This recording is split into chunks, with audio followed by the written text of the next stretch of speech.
Bonjour cher journal, heureux de te rencontrer. Moi c'est Georges, j'ai 17 ans. Je t'écris. Parce qu'il le faut. Je vais devenir dingue. Je ne peux en parler à personne. Ça se finit toujours mal. Pourtant, il faut que j'évacue tout ça. Ce que je ressens, ce qui reste enfermé dans ma tête. Il faut que je te raconte une histoire. Une histoire horrible, la mienne. Tout a commencé 10 ans plus tôt. J'étais encore un petit gamin naïf. Je n'étais cependant pas un garçon turbulent, à l'époque. Je ne l'ai d'ailleurs jamais été, pas même à l'adolescence. Je suis resté calme.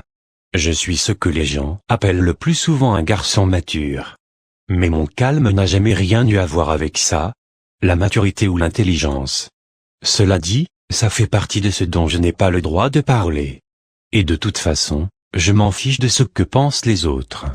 Ce n'est pas du tout le problème. Comme je disais, j'étais très sage. Les instituteurs ne me faisaient presque aucune remarque. Dans toute ma scolarité, les enseignants ont toujours été très respectueux envers moi. Pourtant, j'en ai tué un.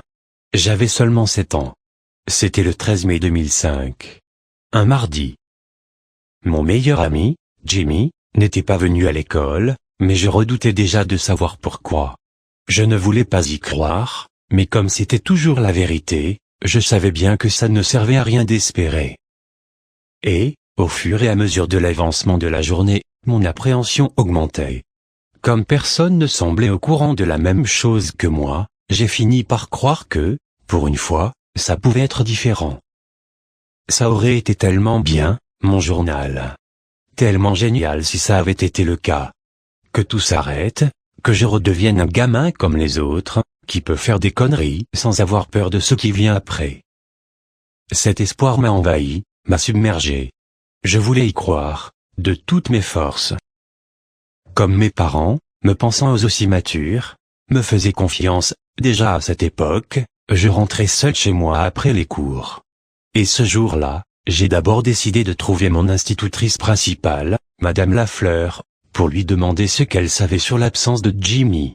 J'avais tellement peur. Ce genre d'angoisse qu'on a, et qui nous fait faire n'importe quoi. C'était exactement ça, et j'ai vraiment foutu le bordel. Aujourd'hui encore, en y pensant, j'ai des frissons. Je lui ai demandé de but en blanc si c'était vrai que le père de Jimmy avait eu un accident très grave, qu'il l'avait tué. J'ai demandé si c'était bien pour ça que Jimmy n'était pas venu en cours ce jour-là. Je suis allé droit au but, sans la moindre forme de délicatesse, si tant est que j'étais capable d'en avoir à cet âge. L'institutrice était, quant à elle, devenue livide comme un cadavre. On aurait dit qu'elle venait d'avoir une attaque.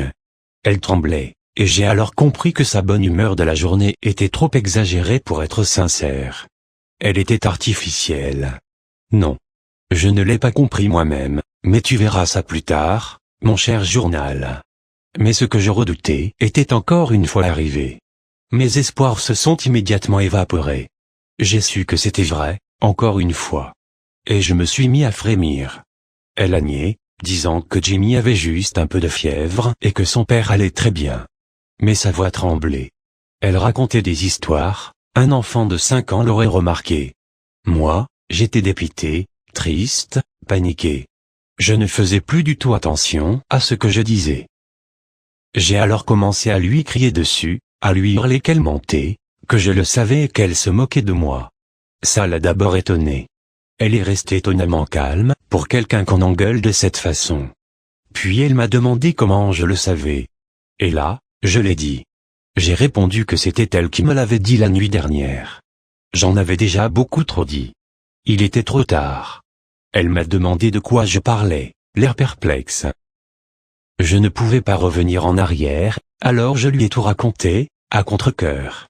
Je lui ai dit que c'était un être, dont je ne connaissais ni le nom ni l'apparence véritable, qu'elle venait tous les soirs me murmurer des choses sur mon avenir, me révéler quels événements tragiques risquaient d'arriver le lendemain. Je lui ai également dit que jamais elle ne m'avait raconté de choses fausses. De plus en plus blême, elle m'a demandé depuis combien de temps j'entendais cette voix, mais je n'ai pas voulu répondre. Il était trop tard, le mal était fait. Je savais que la personne en face de moi, cette innocente enseignante, allait mourir. Je me suis mis à pleurer à chaudes larmes. Elle m'a dit que je n'avais rien fait de mal, elle a essayé de me consoler, mais je n'ai pu que répondre d'une voix faible que j'étais désolé, que je devais partir. Et je me suis enfui de la classe, avant qu'elle ait eu le temps de m'en empêcher. Je savais bien qu'elle passerait sa soirée à se poser des questions à mon sujet. Maintenant que j'y pense, ça aurait pu être encore plus grave. Madame Lafleur aurait pu répéter ce que je lui avais dit à d'autres personnes. Je crois que je ne m'en serais jamais remis. La nuit suivante, elle est revenue, celle qui me parlait. Elle était furieuse contre moi, mais n'en a rien dit. Elle s'est contentée de me murmurer des choses de sa voix horrible, en me caressant d'une façon très malsaine, comme un psychopathe l'aurait fait. Comme toujours. Ne t'amuse pas à aller jusqu'à l'école demain, mon petit Georges. Madame Lafleur ne pourra pas donner son cours demain. Ni plus jamais. J'avais envie de sangloter, car je savais que ça allait arriver. Mais je ne l'ai pas fait. J'ai essayé de rester de marbre devant elle. Mais, après m'avoir dit ça, elle m'a regardé droit dans les yeux. C'est très rare quand elle le fait, car, la plupart du temps, on n'entend que sa voix. Elle n'a pas vraiment de corps physique. Enfin si. Mais elle ne s'en sert que très rarement. Et c'est toujours terrifiant. Ce jour-là, je voyais mon institutrice, un couteau dans le ventre, baignant dans son propre sang, encore parcouru de spasmes. Et elle était derrière, et lui murmurait des choses. Elle lui disait que mentir, c'était aussi mal pour un enfant que pour un grand. Le spectacle était insoutenable, mais je n'avais pas le choix. Je devais attendre qu'elle me libère. Et la vision m'a terrifié, et me traumatise encore aujourd'hui. Mais pas parce que je voyais la mort. Parce que je savais que c'était en partie de ma faute. Quand j'ai perdu le contact avec son esprit malsain, j'ai encore entendu son horrible voix. Tu ne dois jamais parler de moi. Sinon, je devrais le tuer. Tu connais la règle, pourtant, mon petit Georges. Et elle avait raison, elle tuait tous ceux à qui je parlais de son existence. Moi, elle ne pourra jamais rien me faire, car elle est à mon service depuis ma naissance. Un être supérieur, très certainement un démon, l'a enchaînée à moi pour qu'elle me murmure des choses sur le monde, le futur, et les vérités que tout le monde veut me cacher. Elle me souffle les réponses de toutes les questions que je me pose, m'avertit de tous les drames à venir, et ne me fait jamais le moindre mal. Mais elle tue sans pitié le premier à qui j'en parle. Quand je suis revenu à l'école, le lendemain, Madame Lafleur n'était pas là. Elle avait fait son œuvre. Nous avons été sans enseignante pendant une semaine, pour qu'il nous trouve une remplaçante, et nous sommes restés chez nous. Pour toute la classe, c'était une joie. On ne leur avait rien dit, et ils ne savaient qu'une chose, ils n'avaient pas de cours. Mais moi, je restais dans ma chambre. Je ne voulais parler à personne. Je savais pourquoi notre institutrice ne pouvait pas assurer son cours. C'était à cause d'un horrible démon, dont je ne peux me défaire.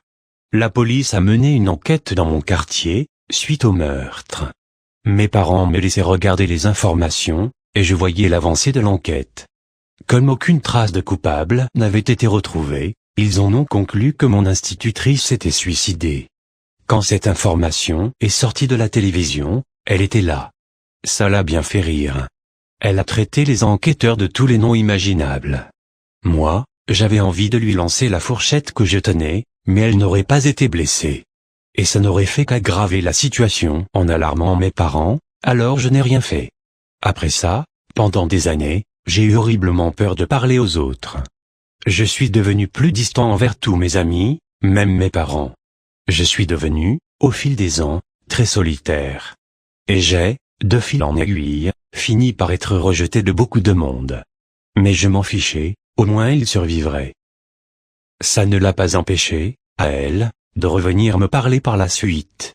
Elle me murmurait toujours ce que j'avais besoin de savoir. À chaque fois, sa voix semblait plus malsaine, plus cruelle. J'ai même fini par en faire des cauchemars, pendant un temps. J'ai vite arrêté, grâce à l'habitude. Plus les jours passaient, et plus je sentais en moi cette colère de voir les gens ensemble et heureux. Je me suis mis à détester les gens normaux. Plus je les voyais, plus je ressentais du dégoût. Et quand ils se sont mis à se moquer de moi, le petit gars qui reste toujours tout seul dans son coin, je les ai encore plus détestés. Alors que j'essayais de les protéger d'elle, ils me ridiculisaient, me traitait en moins que rien et me rendait la vie encore plus impossible jour après jour. Chaque soir, elle revenait et avant de me murmurer mon avenir, elle me provoquait. Elle me répétait, parfois même plusieurs fois, que la seule fois que j'avais parlé d'elle à une personne, elle était morte. Elle me rappelait si souvent que j'avais fait tuer Madame Lafleur, que j'ai fini par ne plus m'en sentir coupable.